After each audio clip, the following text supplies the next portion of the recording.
The Planning Commission to order, and we'd like to welcome everyone. It is always nice to have people here.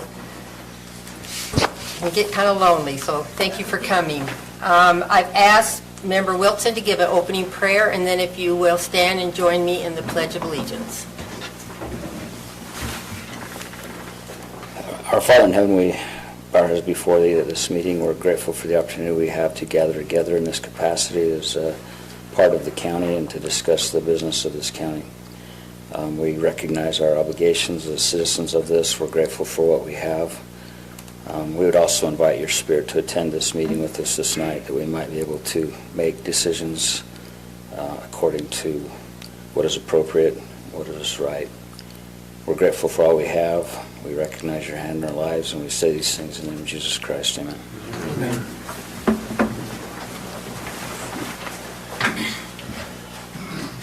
I pledge allegiance to the flag of the United States of America and to the republic for which it stands, one nation, under God, indivisible, with liberty and justice for all.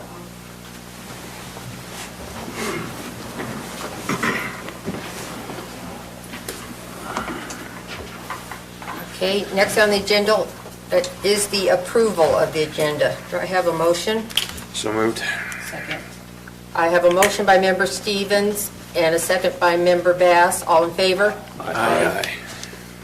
Any opposed? Motion carries. Declaration of conflicts of interest with anyone on the commission? Not really a conflict of interest, but I want to let everybody know that I'm related to the people that are doing the Edison Rose, not the applicant, but who he represents. Okay, But it shouldn't be a problem with voting. okay. Thank you. Okay, next on the agenda is public comment. We have one legislative decision tonight which has a public hearing. So if you're here for that item, we ask that you wait for public comment when we discuss that item, and that's for the Planned Community Zone text amendment. If you would like to talk with the Edison Rose subdivision concept plan, now will be your time. Since it is an administrative item, we will not be having a public hearing, so if you'd like to comment on that, now will be the time. The applicants will have a chance to talk when we present that item, but if anyone else, please come up if you'd like to, and state your name for the record.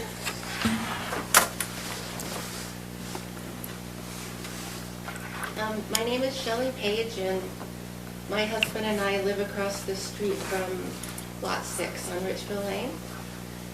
And I'm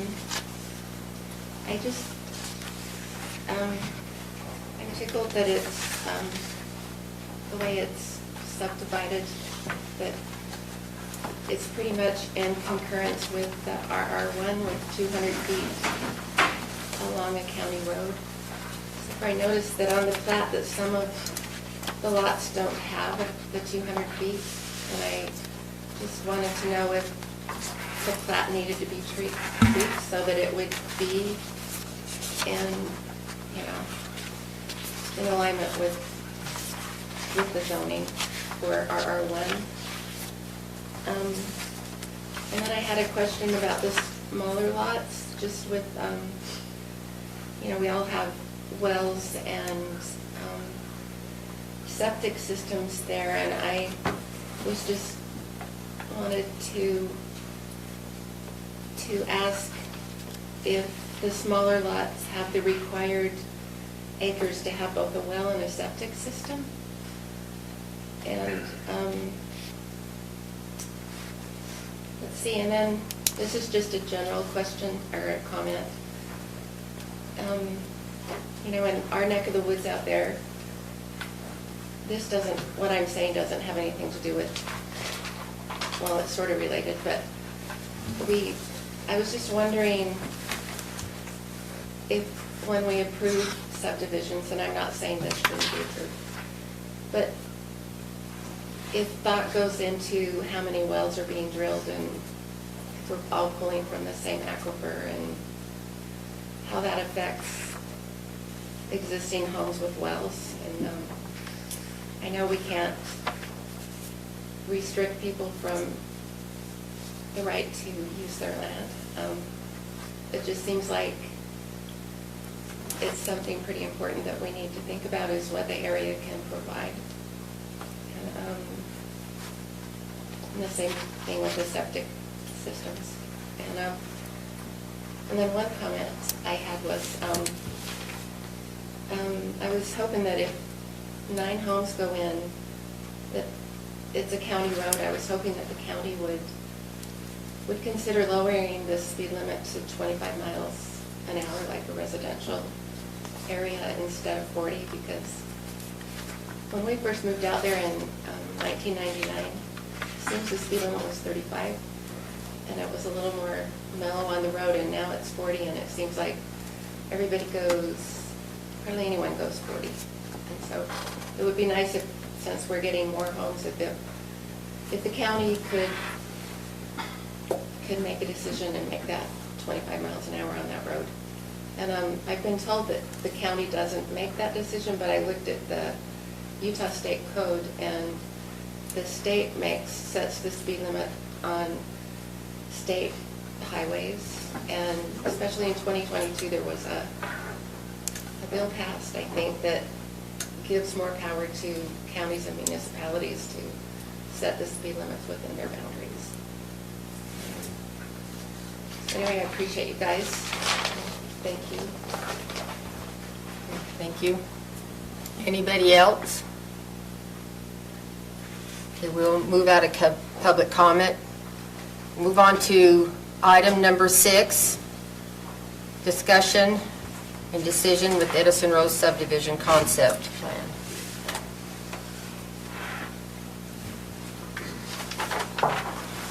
Thank you, Madam Chair and members of the Planning Commission. Item number 6 on tonight's agenda is for application number 23.022.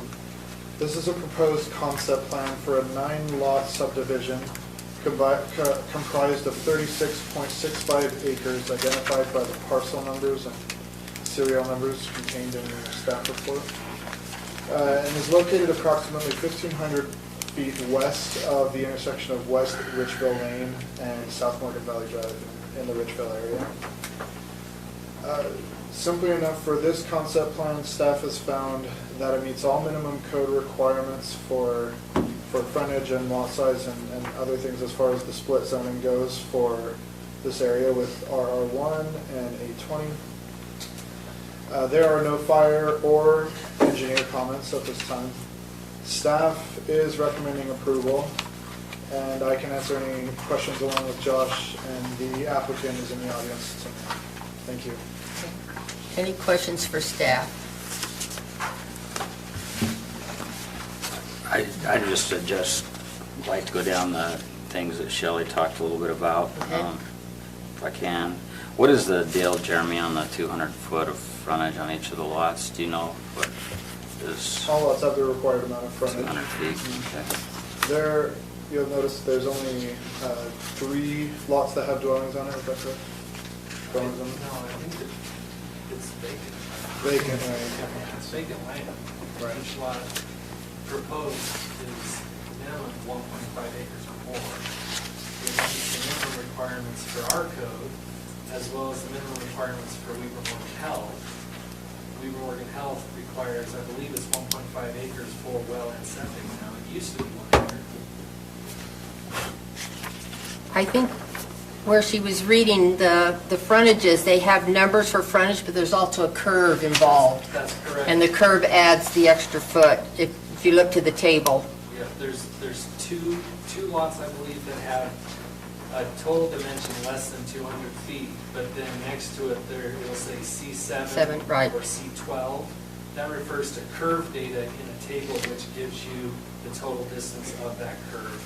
And all of those curves plus the distance shown on the straight dimensions exceeds 200 feet.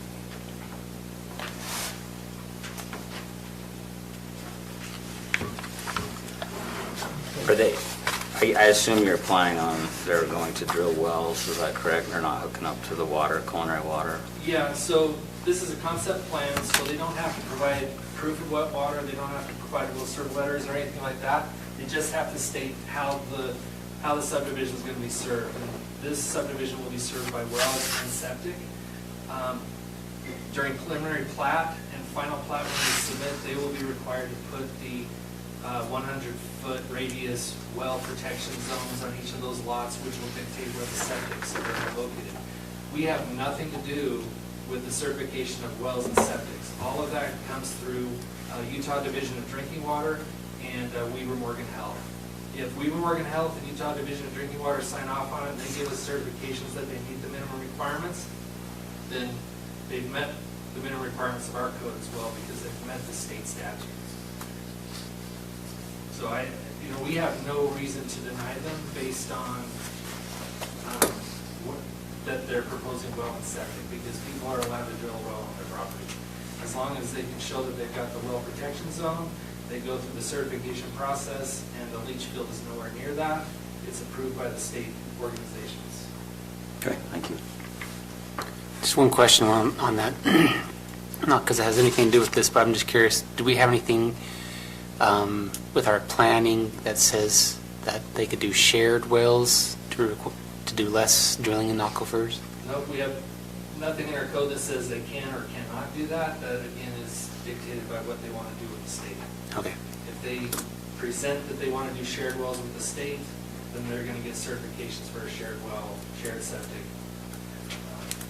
What they propose to the state is what's going to be reviewed by the state agencies. Okay, thanks. And then as far as the speed limit, that would be addressed by the county commission.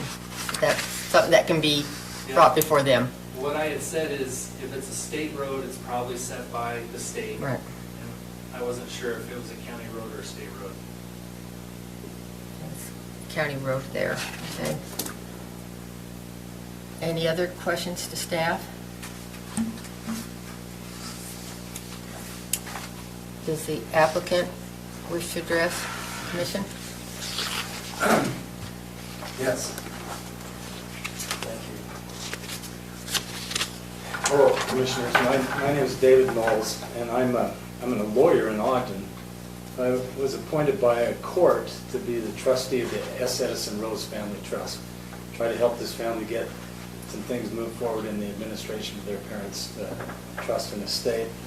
And the concept that's before the commission is, and is the subject of the application, is essentially a concept that the Judge Hyde of the Second District Court approved and directed me to go and prosecute through to the extent possible in February of this year.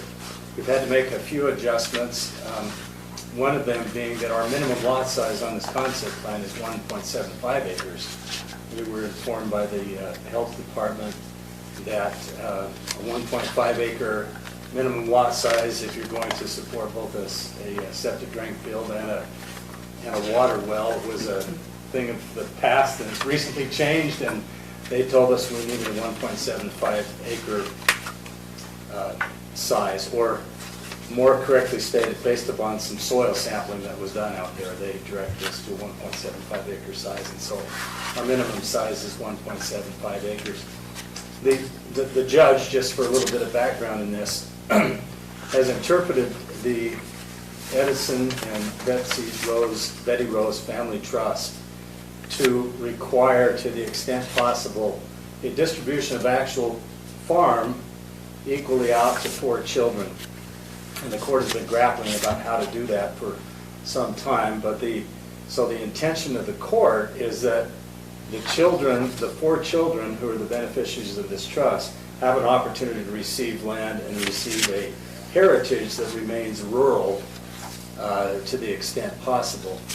And yet with the needs of the trust, we are required to go through the subdivision process, and it is the anticipation, because of some cash needs of the trust, that we will be selling one of the lots, but the other 8 lots will be distributed out to the children so that they could have an opportunity to continue to have a rural farming heritage. That is, 2 lots each. They would be able to combine those lots and continue to keep them in agriculture and continue to attempt to keep those in green belt, and yet they will have the opportunity to to build, if they want to build there, they'd have an opportunity to sell if they wanted to sell there.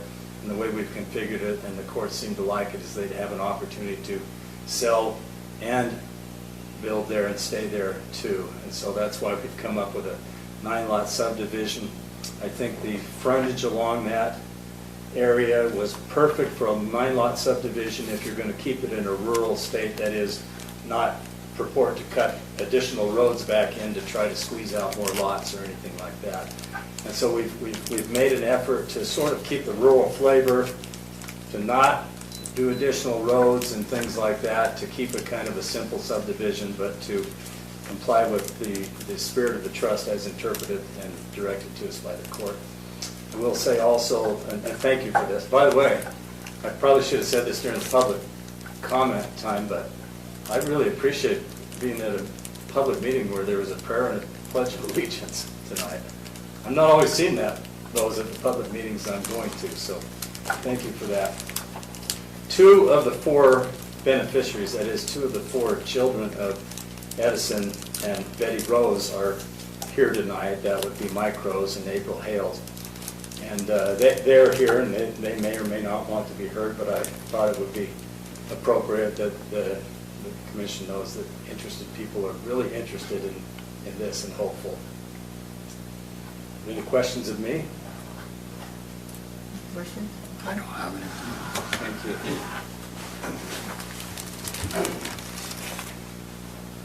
Any, yes? If I may just make one addition, this needs to be recommended to the county commission. So the motions in there don't reflect that. It's a small subdivision, is there a reason? Yeah, so our code is kind of squirrely in this way. Concept plans that are 8 or less, I approve. If they're more than that, they go to planning commission and county commission in our code. Small subdivisions that are during the preliminary and final plat, it's 10 or less, and 10 or less, you approve during the preliminary and final plat stage. So concept plan, because it's more than 8, has to go to the county commission. So it's not a motion to approve, it's a motion to recommend approval to the county commission. I think happened, at one time, our small subdivision limit was 8, and we changed to 10, and I think that section of the code for concept didn't get It changed. didn't get caught. So, yeah. Okay. And that'll be another cleanup on aisle 9. Yes? You could recommend a text of it. Yeah, maybe direct me to make that change. I'll write that for the end of the meeting.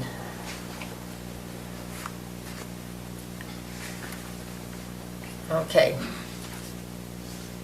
With that, any more from the applicants?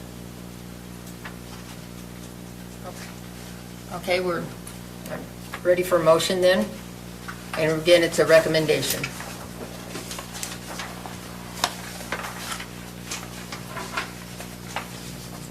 Madam Chair, I move that we recommend approval for the Edison Road subdivision concept plan, application number 23.022, allowing for 9 parcels of land located approximately 1,500 feet west of the intersection of West Richville Lane and South Morgan Valley Drive in Richville, based on the findings with the conditions listed in the staff report dated June 8th, 2023.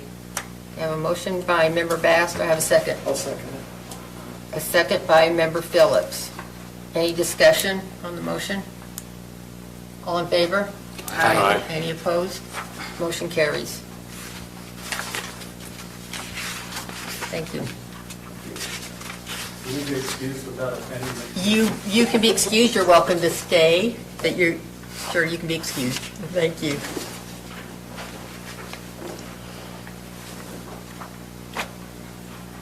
Okay.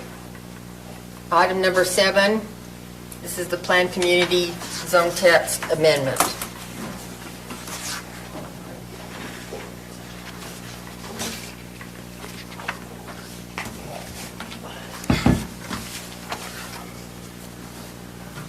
Good evening. So the PC zoning district text amendment was first heard by this body on May 11th. It was recommended that we continue it pending some additional time to review it and make suggestions. Between that period and the May 25th, I received some conversation with Steve Wilson and an email from Dustin Little with some questions and comments, some concerns. We then met on 5/25.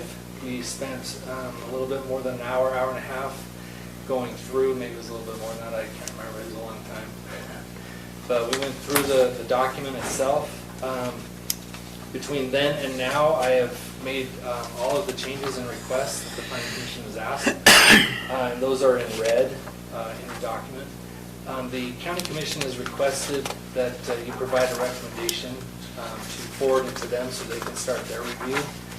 So unless there's more substantive changes that you would like seen to the document itself, I'm requesting that you provide a recommendation tonight, whether a recommendation of approval or a recommendation of denial, but the County Commission would like to start reviewing. Thank you. Yep. So, has everybody reviewed the red lines, the added text? Making sure that staff has addressed our concerns from the last meeting. It all looked fair to me.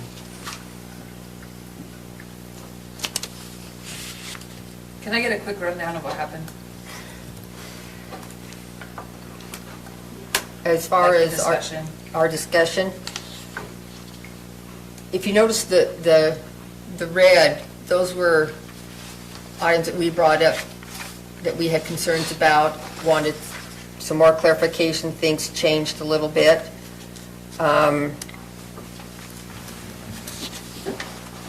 The general plan amendment, that was going to be required, that they do the future land use map amendment prior to this zone change or in concurrent with it. That was discussed and that change was added. We added a land use style rural. We felt in some parts of the county that a rural development would be appropriate. The others appeared too urban for the majority of the county. I think that's where that discussion went, and so staff added rural. I also reduced the overall densities that were previously That's right. proposed.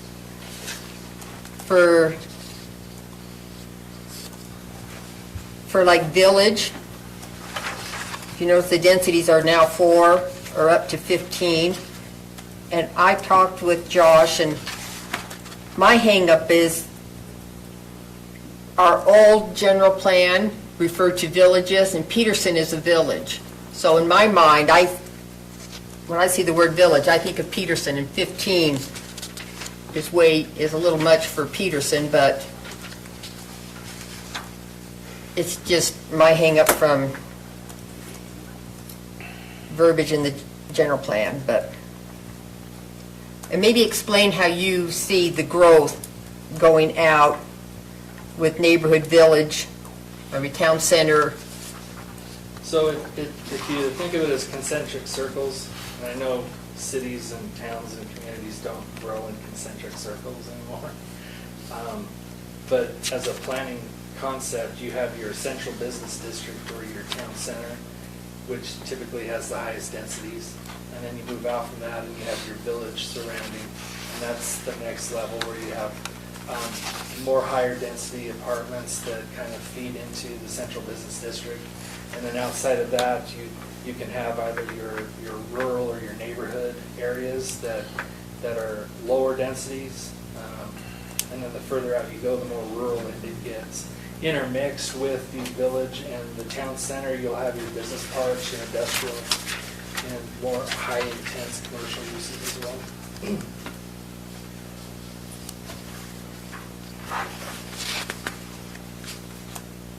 Okay, Josh, is there anywhere in here where we got the verbiage about if you've got open space if there has to be access to it? I thought I added that in there.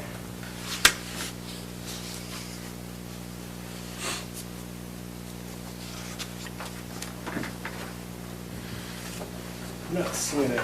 Yeah.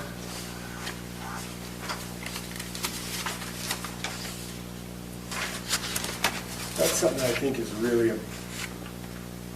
important. I really thought I added that in, but if I didn't, I can add that in. Access by the landscape general requirements. public, or Well, whether it's are those in the development? What? either way, where I'm coming from is there's a development in Ogden where there's an open space requirement. And because their land crossed the river, their open space was across the river and it's not accessible. Oh, So if that were to happen where, especially where we've got the Weaver running right through the middle, you could technically approve something and they could count their open space, there's nothing on it, but nobody would have access to it. oh, okay. So you're saying to be able to count it as open space, it has to be accessible? Accessible. Okay. Yeah, I'll just add a sentence in there. I thought I put that in there. I apologize. Under open space, okay.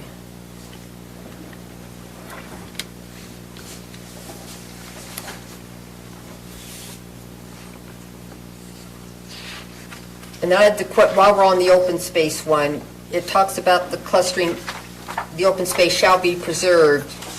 And I've asked Josh about what tools, do we need to list the tools to preserve that, or? So what I'm, and I can make a note in here as well, but when they submit the conceptual development plan, if the PC zoning district approves, if the county commission approves the PC zoning district with the conceptual plan, then that conceptual plan should be part of the zoning map, including the open space areas and whatever is residential versus commercial or industrial, whatever they are proposing.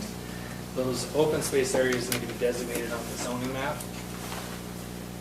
And that way, it's a good reference for me or whoever sits in my chair in the future, that those were designated as open space for a purpose and should be preserved as such.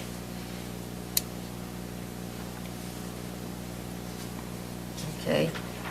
Before we move on, under like the land use stuff, well, I have a note that about a PC light, as you mentioned, a planned community, maybe those that just want to cluster, but they don't want to go through all this. They're not really changing the underlying zone, the density, but they just want to be able to cluster. We need a tool so they can cluster without having to go through this whole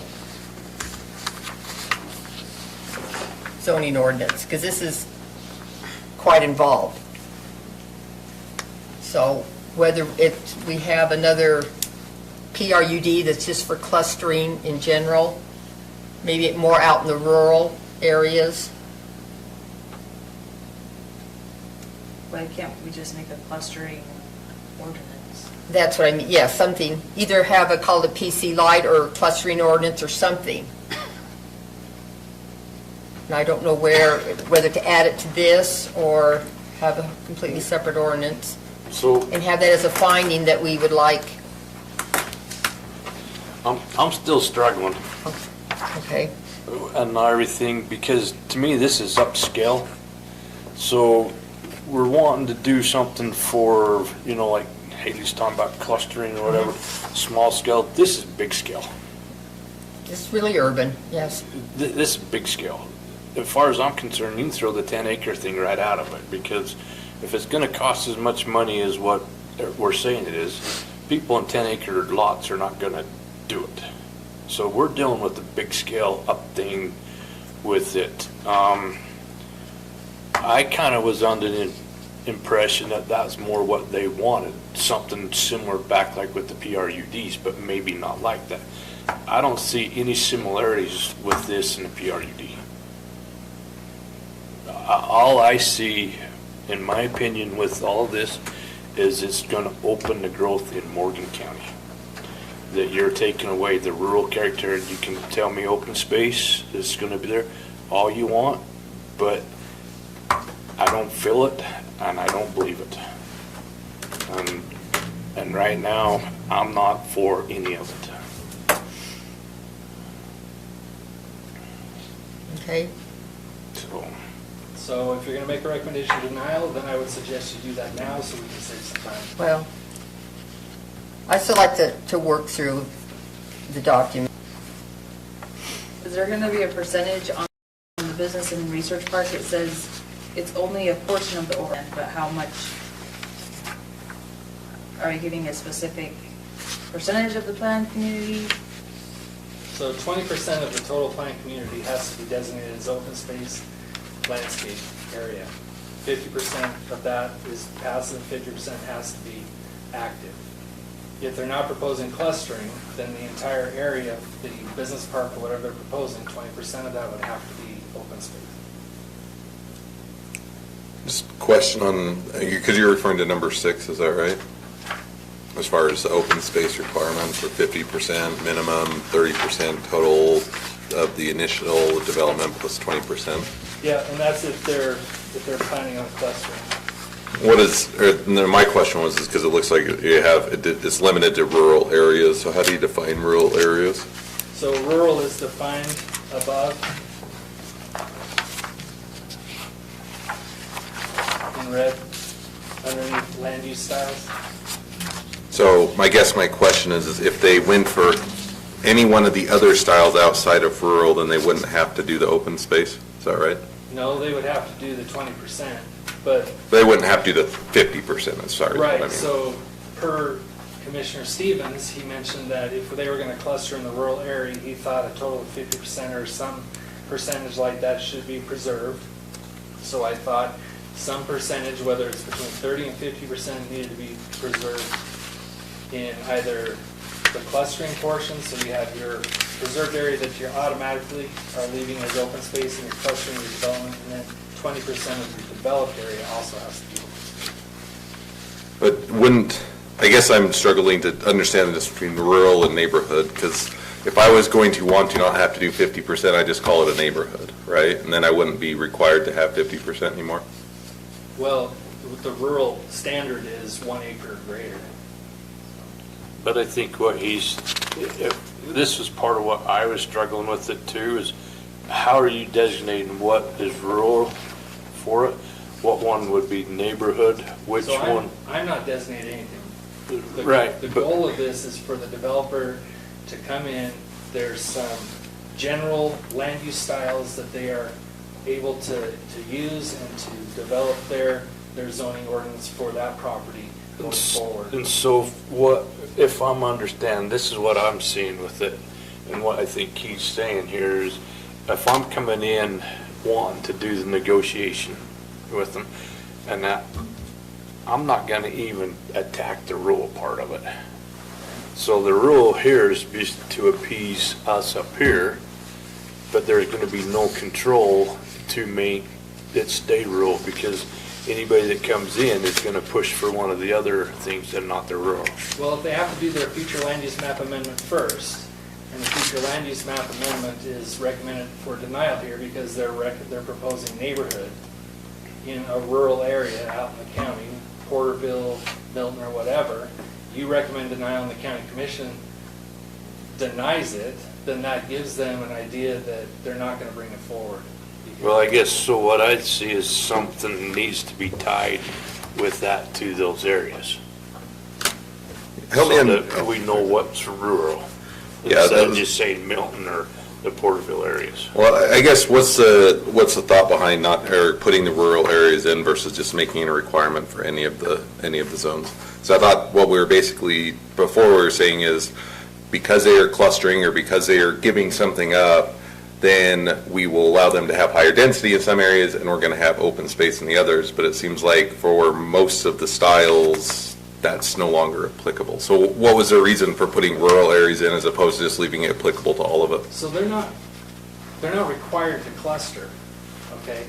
In the rural areas, we were putting in the clustering because that was brought up by Commissioner Sessions, that's what we needed to have, kind of as the PC zone light. There should be an opportunity for people to cluster. So if they wanted to cluster, there is a way to cluster it, to provide the open space, to preserve it, and the rural land use style, and these styles aren't hard and fast. But if they're not hard and fast, how do you ever enforce the 50%? The styles are there for the developer who wants to design their own zoning ordinance, or land, or property owner to design their own zoning ordinance for their property to create the maximum amount of flexibility so that what they're proposing is better than anything they could get developing through a hard, fast zoning designation. That's the purpose of this ordinance. It's not to say, oh, you have to pick rural, neighborhood, village, town center. Those But then you can't, but then you can never enforce number 6. If I don't have to pick it, then how do you ever says developments within rural areas shall require, which means that they have to do it, and yet I never have to actually choose anything, then you never can actually enforce number 6, and it's just there for... Respectively, you're wrong. Okay, I'd like to defer to the county attorney and see how they would interpret it. Well, I'll defer to Josh because he's the expert in planning. I'm not a land use attorney, neither are you, and so I defer to him on these issues. I mean, if you have a question for me, I can try and answer it, but this is on page 8, right? Bottom of page 8. If you were to say development within rural areas shall require, that's a requirement, means you have to meet it, right? Right. Typically in an agreement, when you put capitalized words, it means it refers back to an earlier portion of the agreement. First of all, it says rural areas, whereas it says rural in the styles. And second of all, this 6 would only apply for rural areas as defined above, and we never required them in the previous part to ever define what they're doing. So how would you ever enforce number 6 if I never have to say I'm a rural area? So the rural area, from what I understand, is on page 4. Is that correct? That's correct. So bottom of page 4, the land use style, it says the style of development is specifically for very low to low density development within the more rural areas of the county. So what you're saying is the lowercase rural areas of the county is not defined. I would say, yeah, rural areas in number 6 is never defined because this says rural, the other one says rural areas.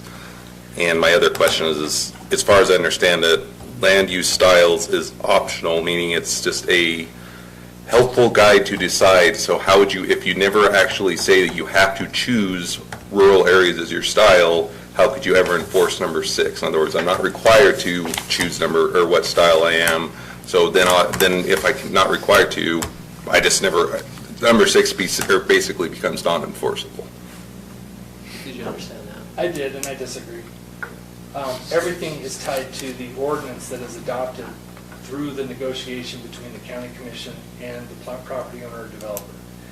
And so through that negotiation, if the property owner or the developer comes in and says, well, we don't want to preserve that much land, then the response that the county is going to give is, well, what does the county get in return for what you're proposing? And if what you're proposing does not meet what we need as a county, i.e.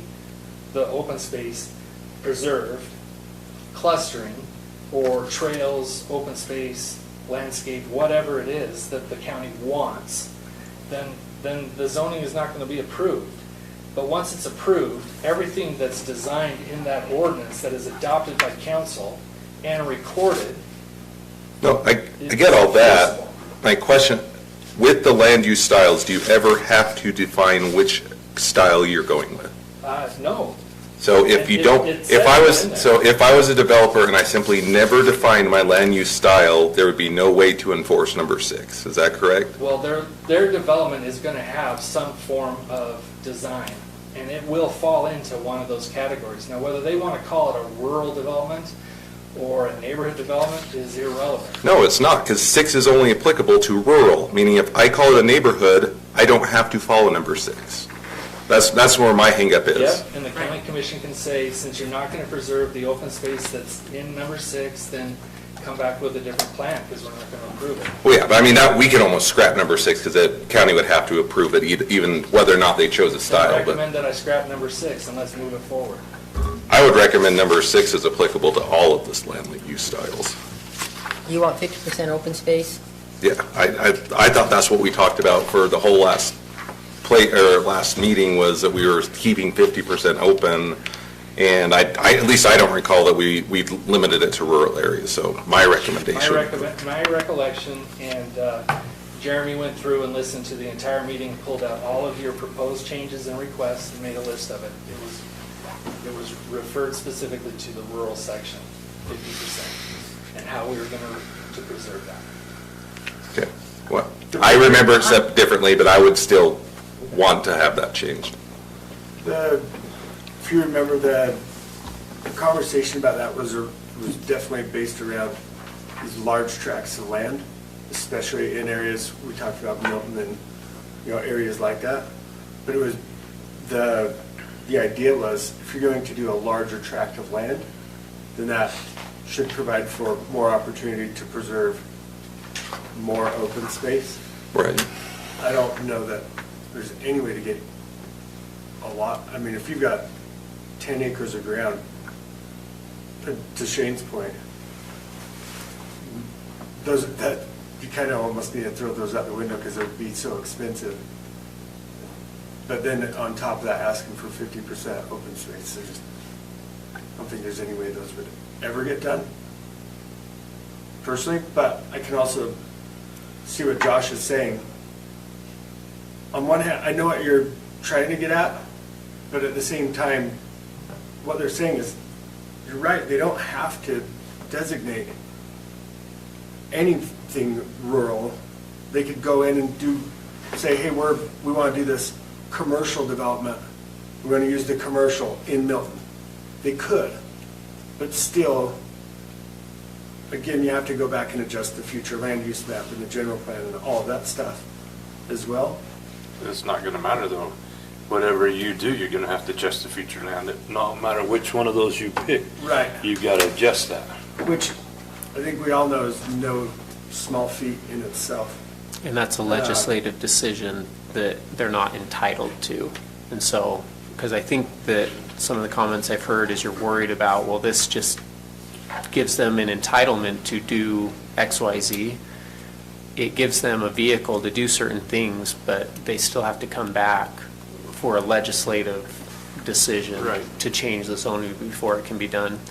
And then going back to Member Miller's comment, I think it does make sense, as you're saying, if rural areas isn't defined to say Milton or something, then it probably is best to just take it out or somehow define, well, what is a rural area? Otherwise, you're right, I don't think it can be enforced unless we designate what that is. And if it's permissive above and mandatory here, then I think taking it out probably solves that. And that's why we need another tool for development in rural areas. I have a question. What is the problem that's trying to be solved with this? The county commission requested. But what's the problem they're trying to solve? They want to provide a tool to give developers and property owners maximum flexibility on their property if they meet certain requirements. So to me, I don't think that is a problem. And we should be doing ordinances and having tools on things that are issues or problems, right? Like the reason that we bring stuff up is because there's an issue that we're trying to solve. I don't see what the issue that we're trying to solve is, besides giving developers more tools. There is a lack of flexibility and negotiation. For example, I'll use Whittier Estates. It's a cookie cutter subdivision. They could not cluster, the county could not require a trail along the river because it's just a standard subdivision. I think they wanted a tool that would allow them flexibility in negotiation, say we would like a trail along the river, and then in exchange you can have some bonus lots, you're going to be able to cluster, which saves on infrastructure costs. So it's kind of like a give and take. So I think that's why the county commission wants it. Instead of just Provides cookie more cutter stuff. open space rather than being spread. But I feel like just a simple clustering ordinance would do the same thing. In the rural areas, I think it would. Well, what's the difference for doing it in the rural area or going to? Well, this is for businesses too, commercial subdivisions. It's not just residential. But it doesn't make sense to me that commercial things are clustered. Yeah. Because if you go to the middle of town center in Mountain Green, Well, it's not, I don't think it's a clustering, it's the mixed-use development. They're going in, it's kind of like the Resort Special District, where they could design their own development, and they can have commercial, they can have residential. but we already have mixed-use ordinances, don't we? No, we just have town center zone Well, we have places where mixed use is allowed. in town center. Well, there's other than just town center, isn't there? Mm-mm. You either have commercial zone or residential zone or industrial zone. And this is be able to master plan a whole area and have commercial and residential. I believe that's what the county commission is looking at.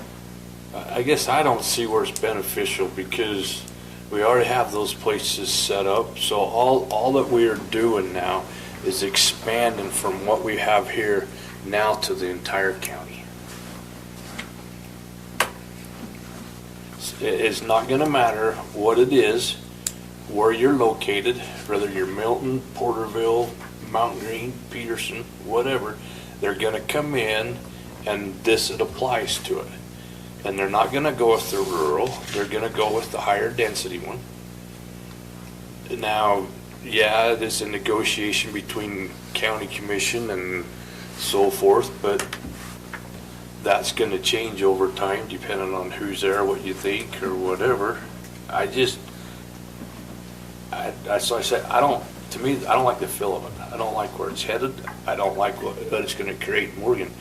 Morgan, to me, the majority of people want it to stay rural. And this will not do it. You just turned us into Ogden or whatever else.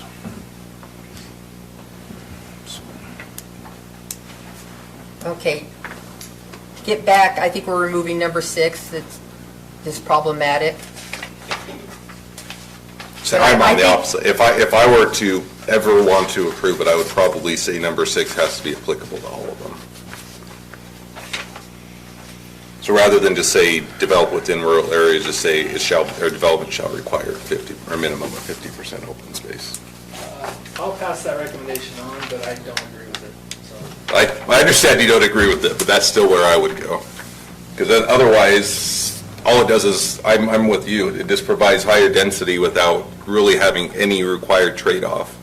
So yes, I get the flexibility nature, but I'm probably more along your thinking of all it's going to do is people are going to come in, have higher density for the same amount of land, and there's no requirement that they really have to give up anything for the higher density. I understand the planning or the county commission can require it, but they don't have to. Well, it's not going to get approved unless there's a give and a take. So in order to get the additional density, if they want to get that, they want to build the development that they want with their mixed uses, then there's going to be a trade-off. Yeah, but that trade-off changes with each commission. Like, Right. you take something to the commission now, and you get it. You take something to the commission in 10 years, and that's not necessarily the case. Right. So I think if we're going to be doing something like this, it needs to be, like, have way more specifics. Haley, don't you think the only way to really do what is being talked about is to have, what's the general plan that's not amendable? The mandated. The mandated. The only way to do what's being talked about is to switch to a mandated general plan, where it doesn't matter who's on the county commission, doesn't matter who's sitting here. It either fits the zone or it doesn't. What's the mandated general plan? Mandated general plan is the future land use map becomes mandated, and it has to becomes- follow to It the means letter. there's It becomes a zoning map. It becomes basically your zoning, well, it's not a zoning map, it's still a future land use But map. it's the But co- any rezoning request that comes forward has to follow it. It It's takes the approved. legislative decision-making power out of the county commission's hands, because it becomes administrative. But- So M&D Nelson, because town center is a commercial zoning district, there would never have been four hearings. There would have been one hearing, and it would have been required to be approved because town center is a commercial zoning district. And the general plan, future land use map, showed commercial. So that's what a mandated general plan would do for you. And who decides that we do that? County commission. County Commission, and ours is just advisory now. So has that been in discussion? This is the first Oh, I've no, heard of it. oh, no, no. It's just No, always 'cause been it's an a- option. It's a double-edged sword. It would take away a case-by-case analysis that we've been talking about, that they would have to come in, even if this were approved, they'd have to come in and get it approved. They'd have to convince the legislative body to allow it. Whereas if it's a two-edged sword, because if you get a county commission that amends the general plan that is really anti-growth, then people that are anti-growth will like it because now it's required. But if you get a commission that amends it to be very open and allow for commercial and town center and whatever throughout, now they get it automatically. It's an administrative decision that has to be approved if it complies with the check the box.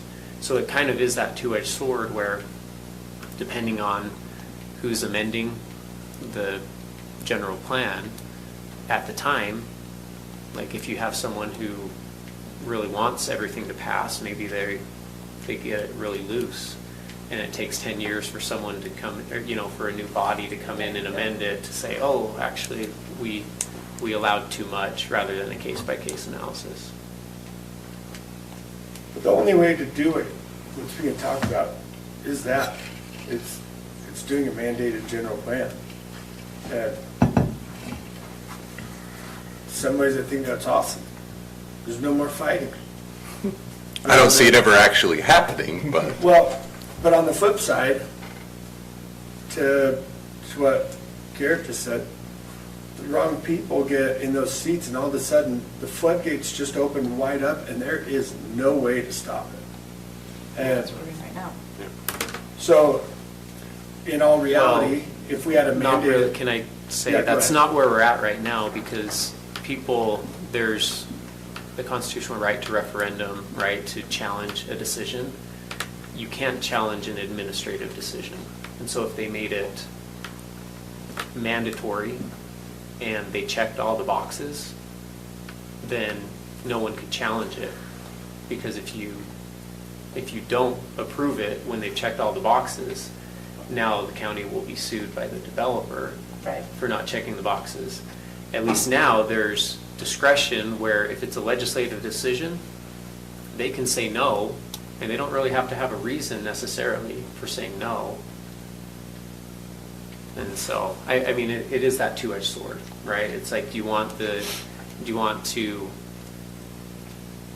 try and control everything in the future now, or do you want to have that control based on changing, the needs of the county or the changing ideas on the commission at the time?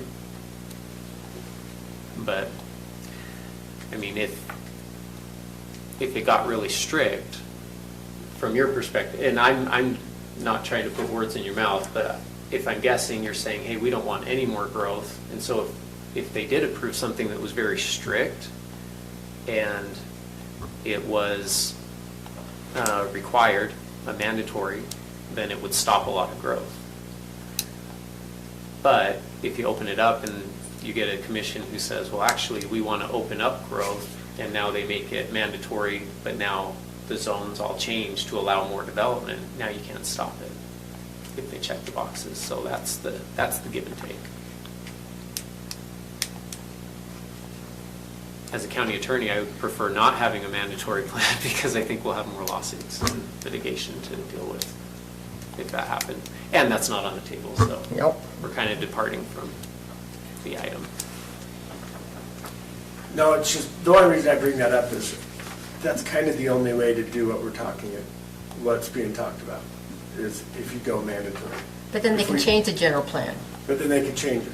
So in all reality, That's how our system works. this is, in my mind, still, as scary as this seems, it still creates a plan to deal with land development, and they still have to, one, go through future land use map change, general plan change, which is difficult.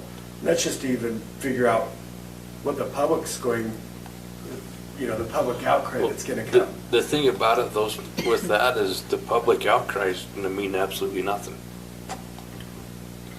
And the reason why I say that, because you're gonna have them come and sit here and whatever else, but your commission's gonna be the ones that's working with it.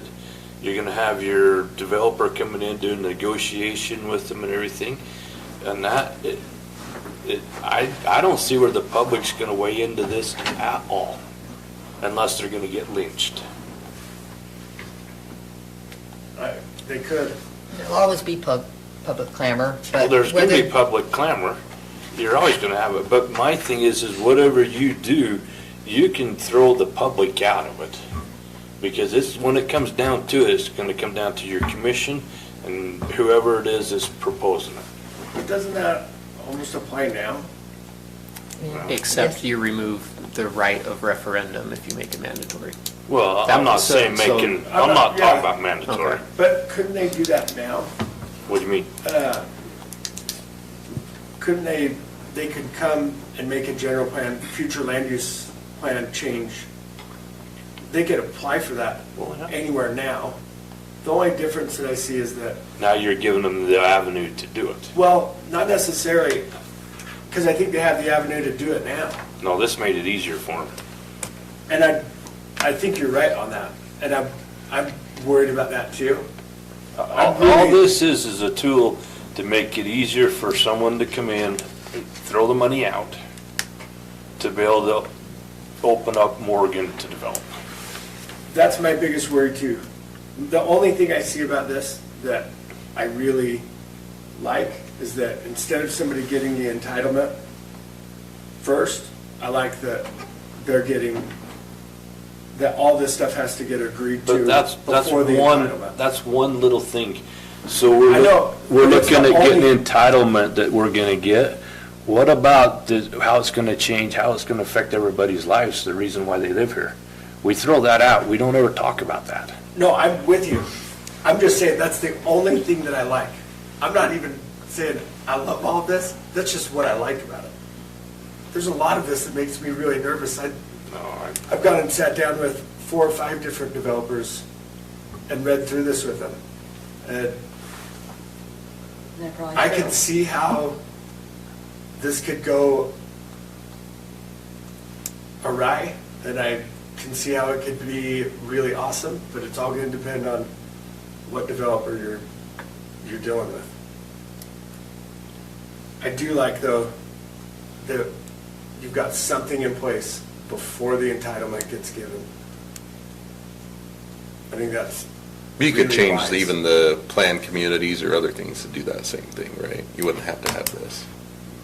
Yeah, like what we need another Debbie's, tool. like what Debbie's talking about, I think is really wise. To have another option, I think that's really smart. Because I do think this is going to be really difficult to get done. Like, This, getting this passed? No, The- to actually, I think to go through this implement- process Oh, to go through the process. would be, But Not the what I met developer. with, this Expensive. would be The difficult. thing about this, just for me, and you can call it speculation, you can call it what you want. There's something driving it. Certainly. So there's something driving it, or it wouldn't be that big of an issue to get it to the county commission. There's something driving this that's sitting out there that we don't see. It makes me nervous. I 100% agree with you. So to get back, I think number 6, we do not define rural areas, and number 7 talks about rural area. I think we need to remove those, and I think we need the discussion about how much open space we want for all. So 6 and 7 need to come out because, Well, No, I that's agree with what Devin was talking about, Right. wasn't it? Is Yes. that number 6 should apply to all. right, well, then we get back up into open space, and we can maybe make a recommendation for a different percent of open space instead of the 20. So number 6 would say development within No. any land use No, you style. take those out completely. Open space is I think you guys addressed are saying further the up. same thing. She's just saying, she's voting for 50%. You're saying that we could define it differently for Right. different. No, take 6 and 7 out, and you address open space percentage up in open space. Okay, I get what you're saying. Well, why wouldn't you address open space under the land use styles? If it's rural, this is how much open space. Neighborhood, this is how much open space. We're doing it under development standards on page 7. Problem with putting under land uses, they aren't required to actually select any. Well, of that's those. another thing that I would say is that they have to select one of these. Which if they have to select one, then we need more specifics on what is rural, what's neighborhood, and what's all the others. But it just says each, if we go back into open space, right now it says each PC zone shall contain a minimum of 20% gross acreage in open space. And that's where, and it's not the total, 20% of the total parcel, right? It's just 20% of the development portion of it, or what? Well, if you cluster, you're gonna get more than 20% anyway. That's why the rural standards was saying, if you cluster it, you have your amount, you remove the total open space that's gonna remain natural. Right. And then 20% of the developed area is gonna be required.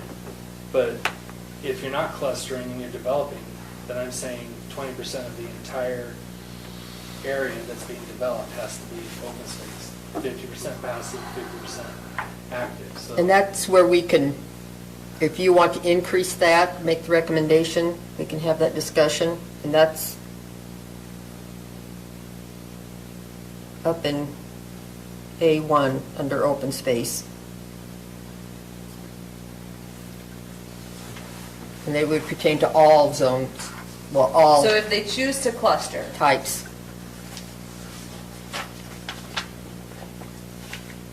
I feel like this is just a clustering ordinance on steroids. Is that what? But they don't have to cluster, that's it. They don't have to cluster at all. No, and their PC zoning district can contain neighborhood, village, and business park elements if they can propose something that would beat anything that those zones on their own, in our zoning ordinance. It's about like doing a development agreement, is what I see it as. You're putting them, the planned community with them, they're gonna come in with their negotiation, give and take, all that is gonna be done in, basically, like a development agreement, so you throw out all your ordinances, whatever it's with, because whatever is approved is what they get. Is the new ordinance. Yes. For that become- development. Becomes the ordinance for that development. That's in essence what this would do, Yeah. except it's not saved in a development ordinance that I gotta go dig for. It's actually adopted as an ordinance, and everything associated with it is adopted with the ordinance, and that is part of the zoning map. So I know exactly where to go look for it. Okay, so let's try to figure out open space. If we remove the 6 and 7, you think 20% open space is enough, or do you want more? Well, that's the hard part, Debbie, is if you're gonna go down maybe towards where it's a little bit higher density and everything, then you're okay. You wanna do that over here, then no, it's not enough. And so, to try and be what you need in all your areas, It, Our current code requires 0 open space in residential areas, well, yeah, 15% in commercial and multifamily. but you're only allowed to build so much on your property too, so it's gonna maintain open space. Josh, can I ask a question? Let's take the roads development that came in tonight. Okay, And there's no open space, right? No, so if they were to use this, that would change that to where there's, no preserved open space. Well, they probably wouldn't want to use this because of all the submittal requirements that they'd have to do prior to even. but let's, Get so in the let's zone. use, let's use that. And they're, what, how would this apply to that? Let's say they do this, and they're going on Richfield Lane, and they've got 36 acres, and they're going this route. Okay, so let's bump it up to a number that I can divide 40. easily in my mind. Let's go 40, right? Whatever. Or we can make it 30. Okay. State agencies like Weaver Oregon Health require 1.75, so if you divided that out by 30 acres, I mean, it's Say like 2 acres. 18 lots they could get out of that. But they'd have to rezone it to do that. Okay, so you said that like they wouldn't want to do it. Who wants to do it? Who would want to do this? Well, people that have large areas of land that don't want to have to put in the infrastructure to develop their entire area. So do we need to increase our land requirements? I've already increased it based on your comments. To that you 10. gave to Debbie.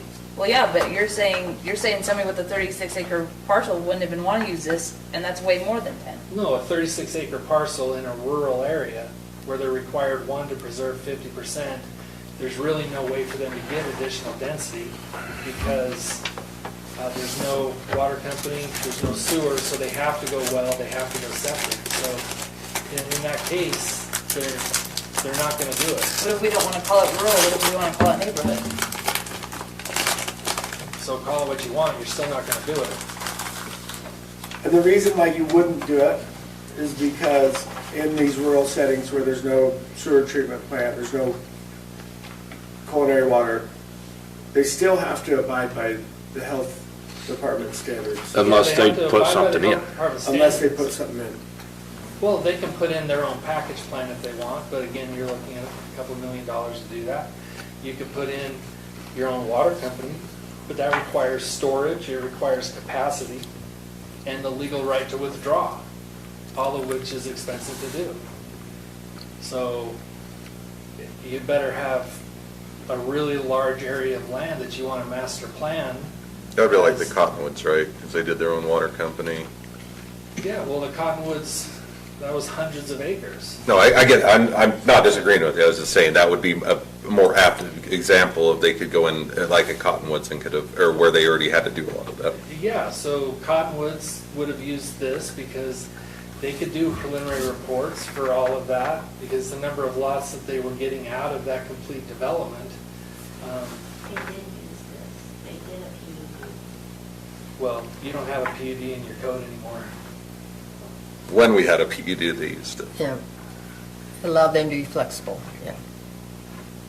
I guess my problem, Shane, is it feels like whatever we do here is going to go to the county commission and they're going to vote to approve it. So we can either They're going to vote. fix and put what they want in it. They're either going to vote, we can either vote to deny and it'll go to them anyway, they'll approve it, or we can try to adjust as best we can to try and give recommendations that they'll probably incorporate. Or probably not.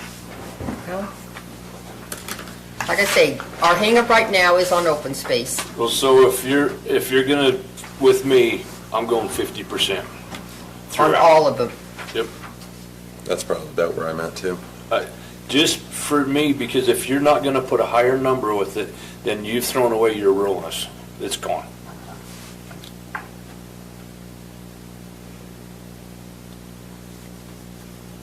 I understand.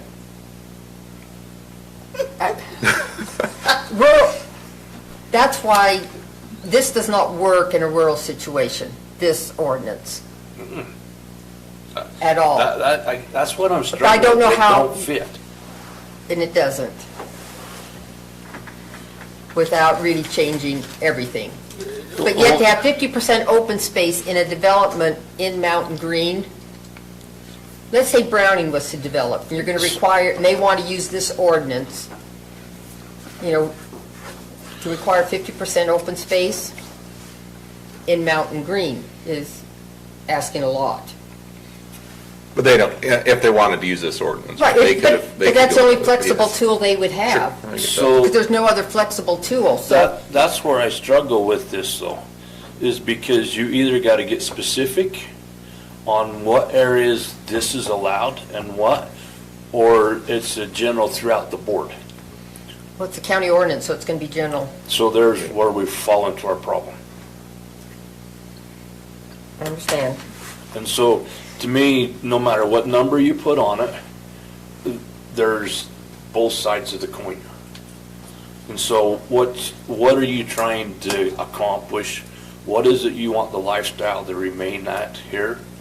And that, because if you go the higher or less numbers, you're going to get rid of the realness. I have a question. And So, go ahead, I don't say nothing. so this is similar to a PRUD, except we do all the negotiation up front. Yes? Correct. Okay, so But why don't we it's even change- more than a PRUD, because you've got the mixed use. PRUD is a planned residential Okay, unit. then why don't, then This why, is negotiation. okay, then why don't we change our PRUD to require negotiations and not worry about this? Because we don't have a PRUD. We don't have a PRUD. Put it back in. This is, I don't think that, I don't agree that it's in the, like, the business and commercial, and so, like, I feel like we already have stuff for people, all the tools to build. But can you help me, give an example, or try and help me understand an example where it does apply to, because we've all talked about is just communities, housing, residential. Is there an example of where it does apply in commercial? Yeah, M&D Nelson, they could use it there because they're proposing mixed-use type development there. Where's that My at? question is what would they give, because this is a give and take, right, a negotiation. So if I were to try and come to the planning commission, county commission, whatever, and I was to say, you want to use this for a commercial place, what would be the things that a normal commercial place would give up in order to use this? Commercial development would put in additional amenities, such as they would extend trails through their development that can be used by the public. The open space that they're providing, they would be given in return maybe a higher building height, which would allow them a little bit more density. Instead of spreading out, they could go up. And in return, you're going to preserve more land. But it would allow them to mixed use without having to go to the town center zoning district. All of it would be done up front. They would provide all the preliminary plans, including sample architecture of what they're proposing to construct there, along with a conceptual design and layout. Your question was about commercial, right? Yes. Okay, so then my question is, why do we need trails in commercial? Why do we need open space in a commercial area? Because you need connectivity between schools and residential areas, and sometimes those go between commercial areas and residential areas. You need a way to get across Old Highway Road. There's parks on the south side or the north side, and you do have residences on both sides. So there does need to be connectivity, and that would include sidewalks and trails through the development. I've never seen trails through, the more as I've traveled around, whether it goes through the city or not, trails are awesome for, whether it's through Whittier Estates or through the Riverwalk through downtown Ogden. It's awesome for communities to be able to have some way to get people out and staying active. All of those trails that have been constructed in those big cities, I get you don't want to be that, I understand. But the only way they were able to get those trails was through a device like this, where they negotiated with the developers.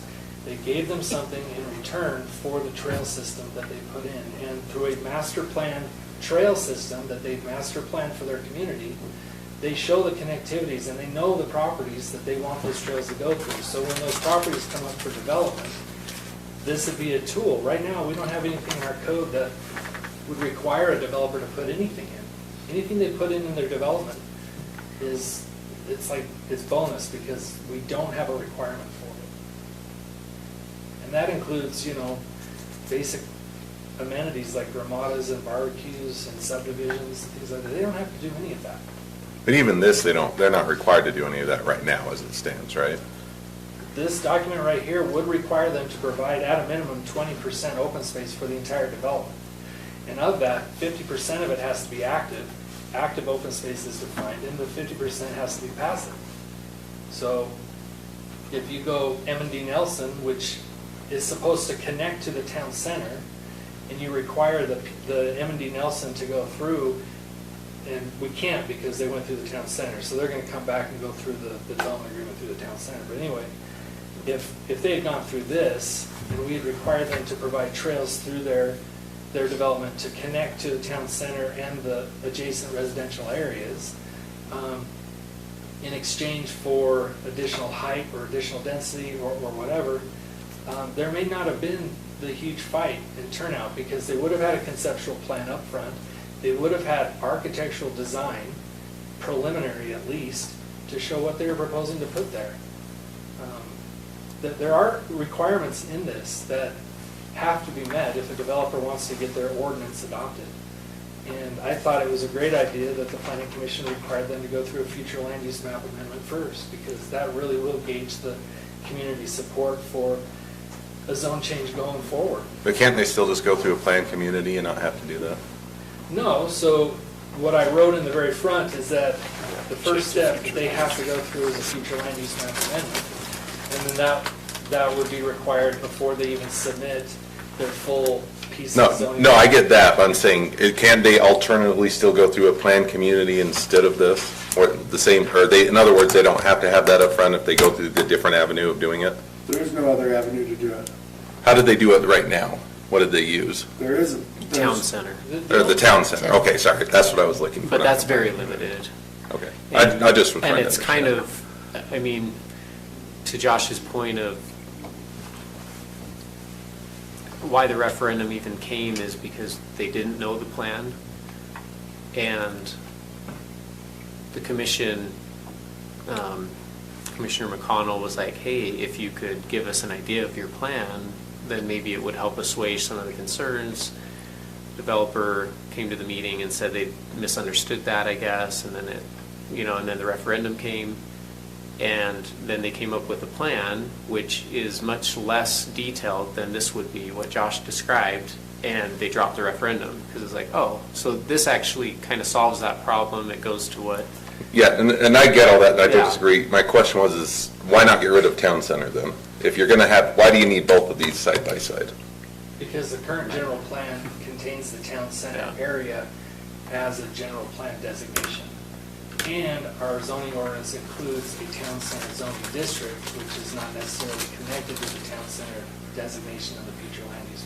And we have town center zones now, so you don't want to abolish the town center zone when you have town center zones Correct. existing now. That's what happened with the PRUD. We have PRUDs all over the place, but no ordinance, and it's just so cumbersome. So I have no way of knowing what was done in the past with those PRUDs, how they were adopted, the process they went through. I don't have any regulatory enforcement tools at my, so if somebody wants to amend a PRUD right now, then I have to treat it like a completely new rezoning. Could you, and maybe you can you grandfather those in? So in other words, saying town centers as of, that have already been approved can still go through that process, but anything else has to go through this process? Anything in the future? The best way to do that would be to add in sunset clauses for certain zoning districts that you want to get rid of, that spell that out and define it. That would go away after X number of years in the future or whatnot, but our code doesn't have that. Can we add that as a text amendment? There should be sunset clauses. Absolutely. I'll add it to the list if that's what you want. I'm just saying, On all ordinances, or? I think there should always be a sunset clause. If something gets approved, they need to either act on it or don't. The problem you'll run into is when you're dealing with entitlements and you adopt a zoning district for a property, that property is then encumbered by those entitlements, and the owners are allowed to have those entitlements typically in perpetuity. any steps that the city or the town or the county or whatever jurisdiction it is goes to rezone a property, if they rezone it in such a way that it lessens the value of that property, it could be seen as a regulatory taking, and that would increase liability to the county. But if you knew that at the front end, in other words, when I rezone that I only can have this for 10 years, then is it really a taking? In other words, I'm saying, hey, I got this rezoned, and if it added value by me rezoning it, if I don't use it within 10 years, it would revert back to where it was at and it wouldn't be a taking. I've seen stuff like that added to subdivisions because subdivisions are administrative, and there may be some things that change on the land itself, and they put a restriction that that subdivision approval is only good for so long. But what I've seen them have to do is then bring it back to the commission or the jurisdiction legislative body to have them remove the approval. That it just, they can't just say, oh, it's just going to go away when you're dealing with entitlements.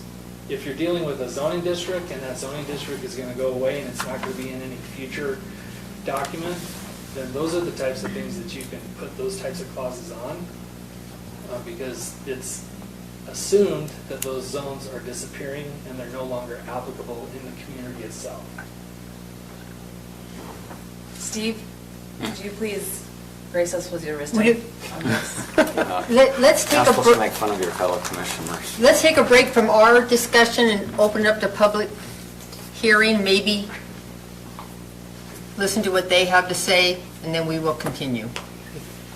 How's that? Works for me. Do we have a motion to go into public hearing? So moved.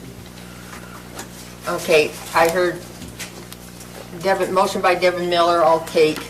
I was Shane, I didn't Oh, say Shane, anything. okay. I'll take it if you want. No, I'll do Shane Stevens, okay. And Member Phillips, second it. All in favor? Aye. Any opposed? Okay, we'll open the public hearing. The public would like to come up and state your name, please, with your comments. We have a 2-minute. You can't talk past 2 minutes. 3 minutes, It says so on the back wall. 3 minutes. Tina Kelly, Mountain Green. All my previous comments still stand. I appreciate what you're doing, and I appreciate that you're taking time to work through this. I never heard the commission, and Josh thinks I'm irritating, but I never heard the commission ask this to be forwarded quickly. I know that the economic development person has something that he wants this to be brought forward quickly.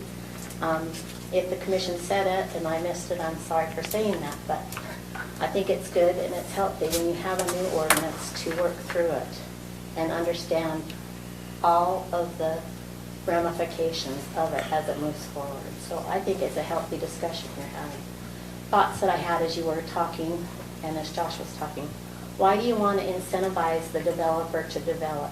There already is an incentive, money. The developers are the ones asking for this tool. This tool has been used before to get amenities for the county in the PUD, the PRUD, and the CD zone. There was no follow-through and changes were made after the fact because people didn't want the trails going through their community. They didn't want the park being used by the public, and the CD is still sitting there undeveloped. And that was in 2006 that it was given its rezone. What is wrong with the current zoning you have? You're subverting the building ordinance or the standard zoning. If someone has enough money and they don't like their underlying zoning, then they would use this tool to get rid of that zone and do what they want. This is to what staff said, I don't recommend letting them have taller buildings as a negotiation. We worked through that in the TC zone to make sure that what was built was fitting with the community, and height was discussed a lot and was decided on.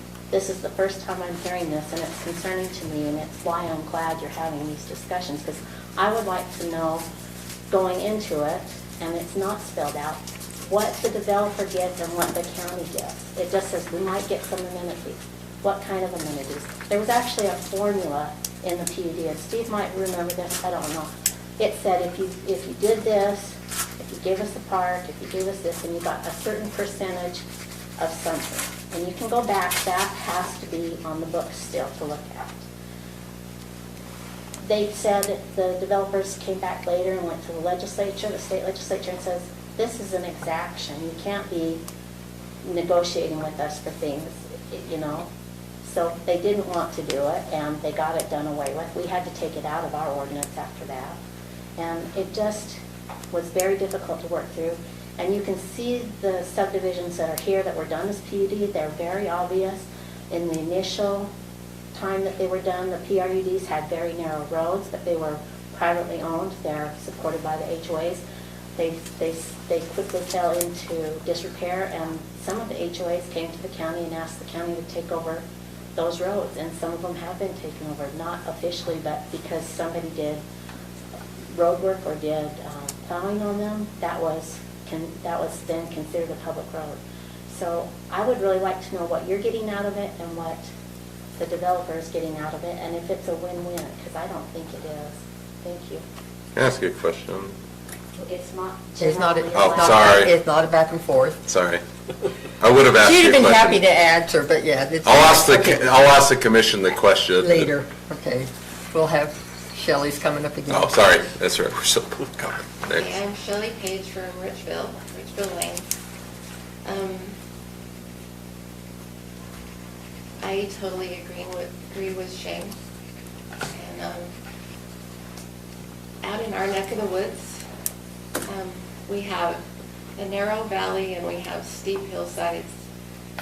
And this has been a good water year, but we don't always have water. And if we're clustering, are you going to cluster and have, I guess you can't have wells and septic systems unless you have the 1.75 acres. But it just seems, it seems like something that doesn't fit in. I'm not nearly as eloquent as Tina, but it just seems not a good option to me. I don't know why we have to reward people to develop. And I've heard it said that if we're not growing, we're dying. And I just don't agree with that. I mean, we have beautiful fields for a little while. We have, it's just, you know, we grow things, the air is good, it's cooler here. And I know people have the right to develop their property if they want to, but it doesn't seem like we need to give them incentives to develop. And I don't know what you're talking about when you say an entitlement, but in clustering, not clustering, open space. With WPR, it seems like open space is not what I thought was open space. So could you define open space for me and entitlement? But from what I've heard, I don't support this. Thanks. Seeing as no more public, is there a motion to go out of public hearing? So moved. Motion by Member Stevens, Second. a second by Member Miller. All in favor? Aye. Any opposed? Okay, we're out of public hearing. Back. to our I discussion. had a question, because I don't have as much history here. PUDs can someone give me an example of previous ones that were, Fox Hollow, Summer Ridge, Spring Hollow, Rollins Ranch, Whisper Ridge. so basically every big subdivision? Yeah. Yeah. And then Cottonwoods was a PUD. Okay. They went with the PUD. Well, that's what you just asked, didn't you? No, PRUD and PUD were two, they're two. I did ask PUD, but And then- that answers my PRUD. question on both of it. Okay. Steve, any insights over there? I'll just say this is being handed down by the regular Morgan County Commission. They have an interest in this. They're the ones who directed this. And originally, I was in agreement with Josh that we should just vote to either vote up or down and send it back to the commission, because they're the ones who are going to deal with it. But I also appreciate what Debbie's done, where she's kind of finessed it. But the bottom line is, this is going to the commission, whether you give it a positive vote or a negative vote. They're the ones who are going to deal with it. So, in my opinion, we should save some time and after you've fleshed it out, and I think you've done a good job, and I actually appreciate what the planning staff has done as well. But we could make a vote after all these. I think they've been great changes. But this is where it's going, Haley. It's going to the commission. They're the ones who have asked for it. They're the ones who will decide it. That's my opinion, whatever it's worth. Can I just ask one question? Probably not a good question to ask, but I'll ask it. How long could we have to reasonably debate it? I can answer that, maybe, because, so the code, I was just pulling up the code, and this is under 8-3-4. It says Planning Commission review and recommendation. Upon receiving a recommendation from staff regarding an amendment to this title or the zoning map, and after holding the required, so, I mean, it is singular, it's anticipated that it would be one, required public hearing, the Planning Commission shall review the amendment and prepare its recommendation. So there may be some times where you could look at it for, multiple times if there's still issues with it. But I think this is the third time. I know it's the second time I've been here to discuss it. And so that's what our code says. Yeah, the first time there wasn't much discussion. It was, this is it, and For whatever it's worth, I think your proposal to do the clustering as a county-wide ordinance is a good one.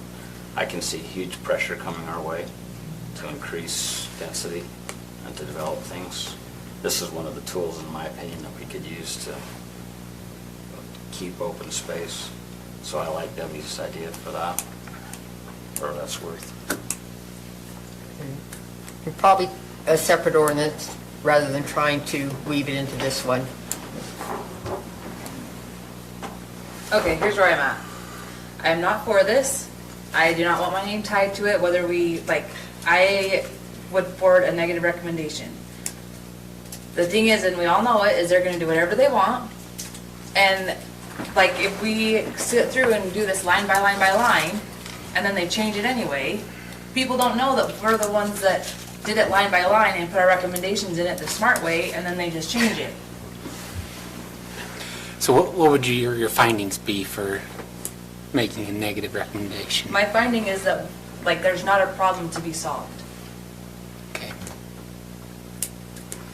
And I would prefer scrapping this, and if people want more open space, that we go to a clustering instead. Because this is all about a developer.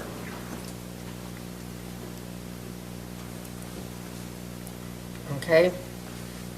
And you would think that Have we had, have we had majority- any in the community that have, other than the planning commission, not the planning, county commission and the people proposing this that have actually positively asked for this?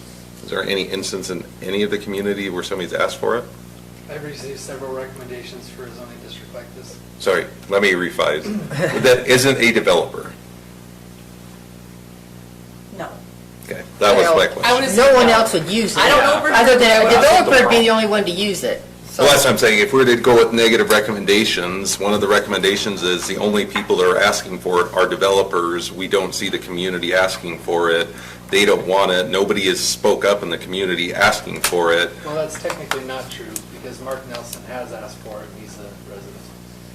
And he's also a property owner here and a developer, so he fits all of those. But I'm saying exclusive of developers. But we have had surveys come out when we had our general plan redone. A lot of people asking for trails and open space. And for clustering. So people want, Well, I think people want open space. I don't think that's the argument. That's not but the argument. the only way to get open space is through an ordinance and not just a standard subdivision. So you may not like this as a tool. I hear what you're saying. I've lived here for 54 years and had plenty of open space, and it's slowly going away too. So, I think the point is it's privately owned, 98.5% of the county is privately owned, and so. but that's the problem you've got. Well, That's some going people away. see it Jane, as you just a answered problem, Haley's question. but the open space isn't available to the To use. public, and so that's what the comment was, is in the general plan, people made comments that they would like the trails and the open space and access that they don't have. For But recreation. people that don't own the property are the ones that want that. The people that own the property don't necessarily want that. So people are moving into our community, they want the people that actually own the property or to give up theirs to make their own open space. But you can't have it both ways, because the people that own the property can do what they want with their property. I mean, you're talking both sides, and at some point, you have to acknowledge that there's a give and take, and if you want to talk on this side, you've got to go with what comes with talking on that side to be Right. consistent. Just out of curiosity, can we see where everyone's at? Well, just a minute. I want to make sure we're taking that 6 and 7 out. Okay. Is that- I will take that out as part of your recommendation. And But I right now, are we leaving just the 20% open space? Is that my understanding? Because I haven't heard any, I'm putting 50% in No, I left. thought we said 50. And I don't think we decided that we're taking out 6 and 7. well, yeah, because 6 and 7 just, it doesn't, it's referring to rural areas that we have not defined. When you have the word rural areas capitalization, if we don't define it in anywhere else in the document, it's basically hanging out there and you can never enforce it. So So- that was what I was trying to so- say, is so we then either why would have we to define define it? it. Well, Either take it out or define it is what we'd have to do. but then we can move the open space required percentage for all of those types, and not just rural. Because it says each PC zone shall contain a minimum of, right now it says 20% of gross acreage and open space of the area to be developed. We can change that percentage, and it would refer to all of those types in the PC zone, not just rural areas.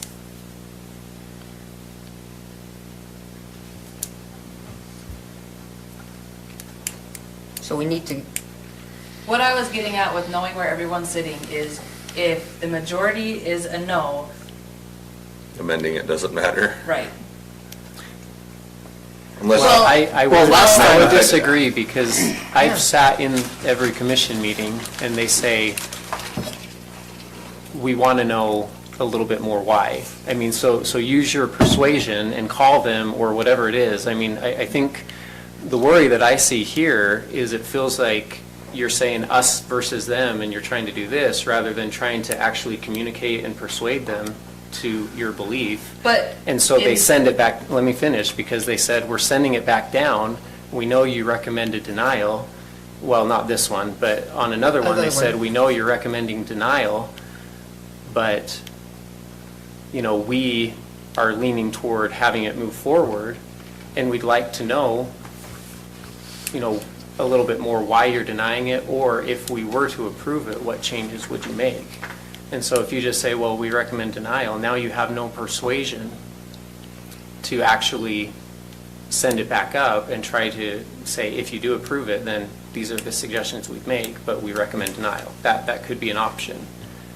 But I would suggest, get on the phone, have a call with them, because, I mean, I've only been here 2 meetings, but I'm kind of feeling the angst, and it's, you know, I would prefer more of the professionalism of like, hey, we're talking with them. There's, you know, it's more than just this meeting, that we're looking at the documents, we're having the conversations, because unless there's persuasive conversations going on, then you're probably right. They'll do whatever they think is most persuasive to them. Well, and I say that because of the past experiences. Like, we've recommended a denial, we've had really good reasons why, and they have done what they wanted to do anyway. So I feel like our But- commission was not heard or even considered when they were making other decisions. That's where So I'm give me an coming from. example.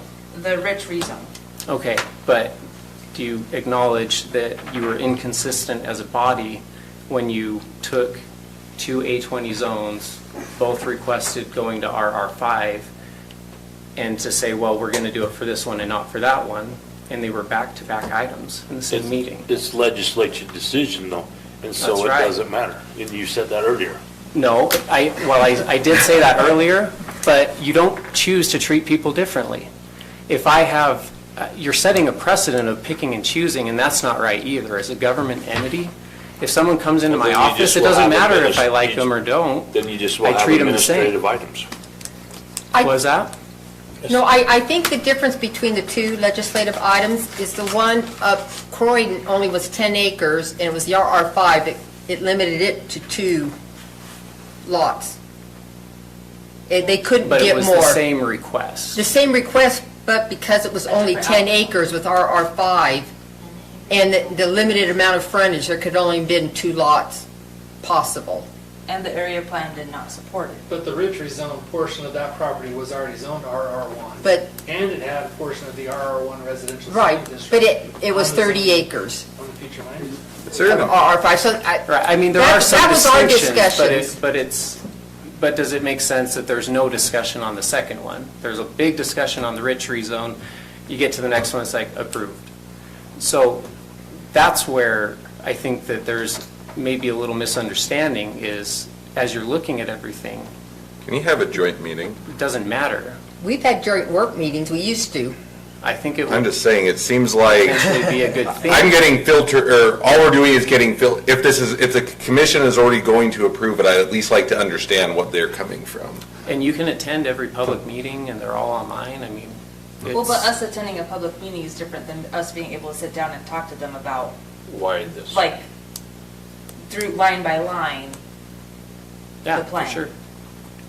I mean, that's what I would I think prefer. there's a lot of options, but I guess what I'm observing is there's really no communication or persuasion But if you had a that I'm joint working seeing. meeting, then that would help to open Right. communication, is what I was asking. For sure. They're having joint work meetings, yes. It's been a long time since we've done one. Yeah. Is there a reason why we And it's wouldn't been do this done, one? Do it's it? been done at their meeting time, so on their Tuesday meetings, we have come to their meeting, rather than have them At come like to a ours. 4 o'clock for a work Yeah, at 4 session o'clock. prior to the meeting, yeah.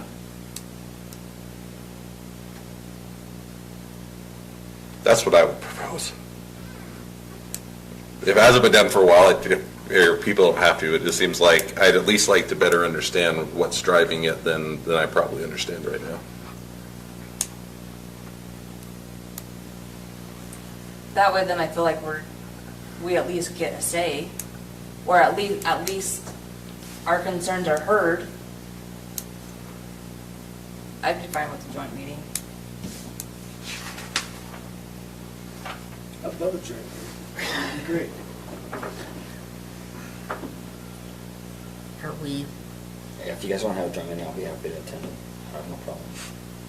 I still think you can make a recommendation because this is the meeting that it was noticed for, and then prior to, But what You can point explain. would it be to make a whatever and not meet with them and fix it so that it works? Because right now, I'm not in favor with anything. and you can voice that. But I'd rather You understand can- what's driving them and their too. side of it, and then it may either sway me But or you I had may. this for 6 weeks, and you could have called any one of them at any time. I think that's the Understand. point I'm trying to make. I'll is take that- blame if I didn't call them like I should have, but it doesn't mean I want to hurry and rush to approve something just because we've They wanna taken, see it. it's because they want to see it or because it's taken us 6 weeks. I'd rather still have the meeting with them, understand it before I say yay or nay or put my name on it. So unless I'm legally required to vote tonight, I would rather talk with them first. as a body? Yes, as a body.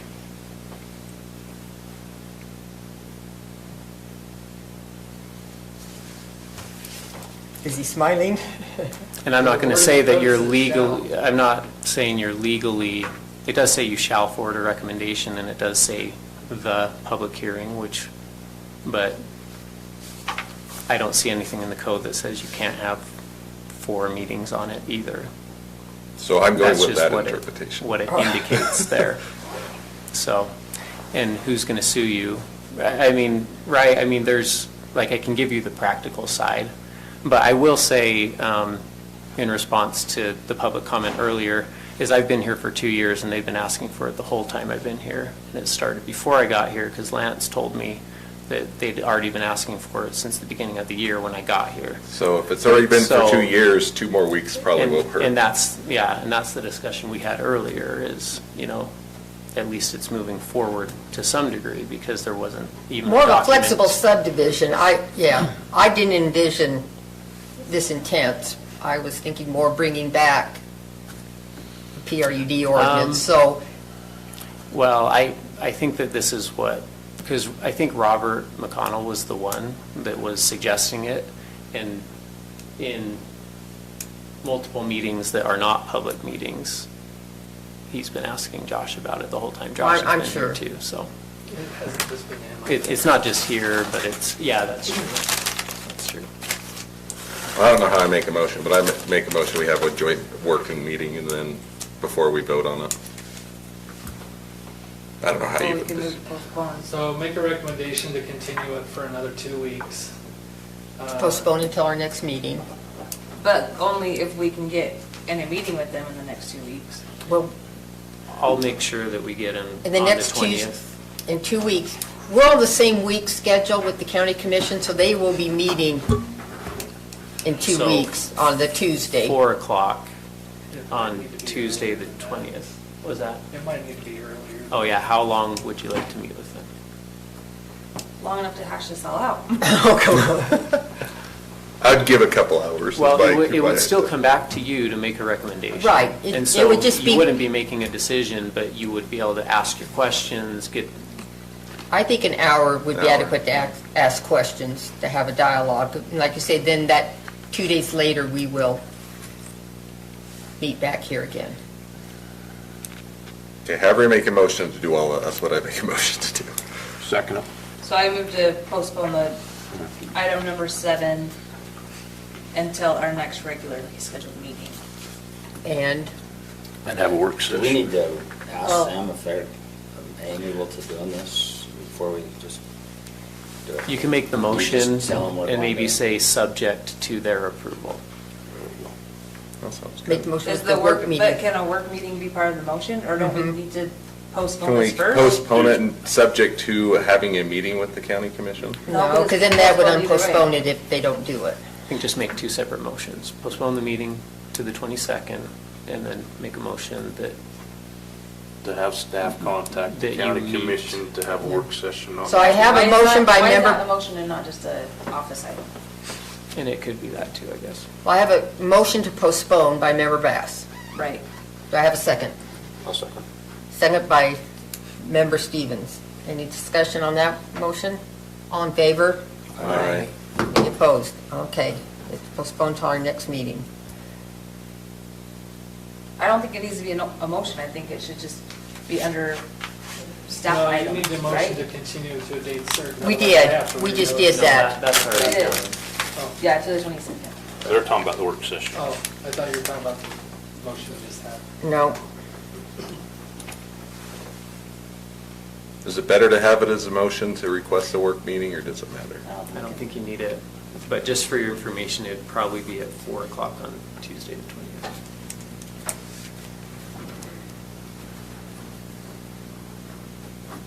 Don't we have, aren't there other items that day for work session too? I'll see if we can postpone it. Okay, then I have another question, and maybe I shouldn't ask it, but I'm going to. why not? So why, okay, so if their agenda is full on the 20th, why would you postpone other things for us to be on there? Is it because I just did it to the 22nd, or is it because this is urgent? Well, partly because it's the 22nd, and so we'd want to meet before, and that's the only meeting before. And so, but there's always going to be agenda items at 5 o'clock. Josh was wondering if they have any work session items, and to my knowledge, they don't. If they don't, they just come at 5. So I'm saying let's plan on 4. If there's something that they want to talk about, like a policy within the county, that can get postponed to the next one. That's not a big deal if there was something. So there's nothing scheduled that I'm aware of. And usually if there's not something scheduled, we just meet at 5. Usually their work meetings are the first Tuesday. We've been doing them more often Yeah. though, I'd say almost every week, every meeting now, so. I don't think that they would be opposed to coming at 4. Okay.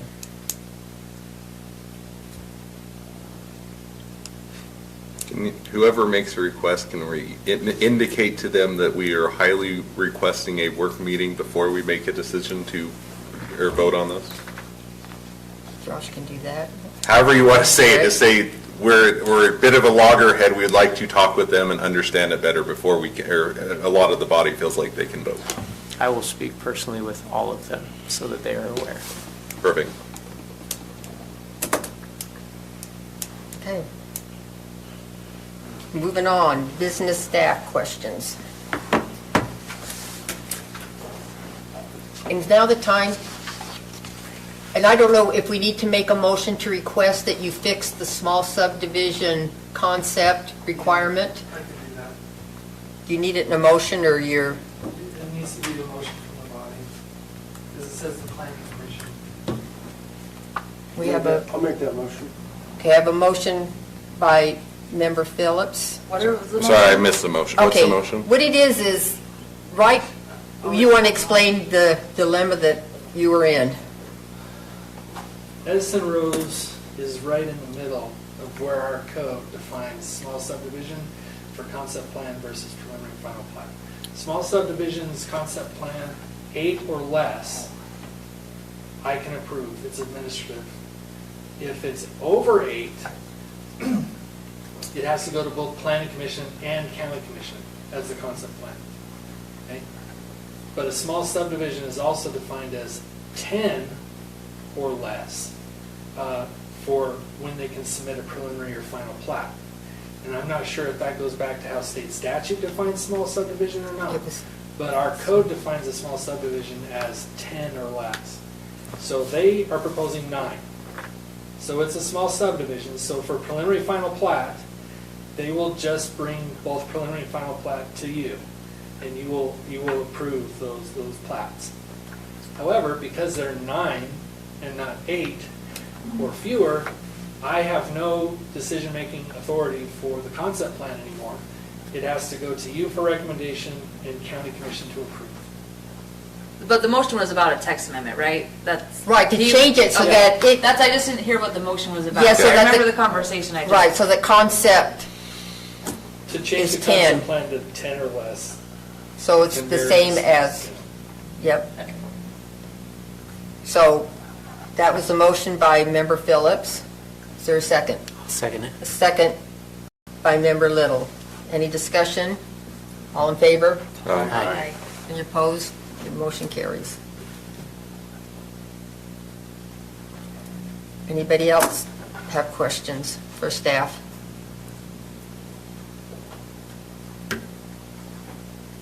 Okay. Do you have anything for us? I do not. Okay, approval of minutes. Everyone get any changes in that they saw? Okay, so ready for a motion then? So moved. Motion by Member Stevens, and a second by Second. Member Bass. All in favor? Aye. So Any moved. opposed? Second. Motion is second to adjourn. All in favor? Aye.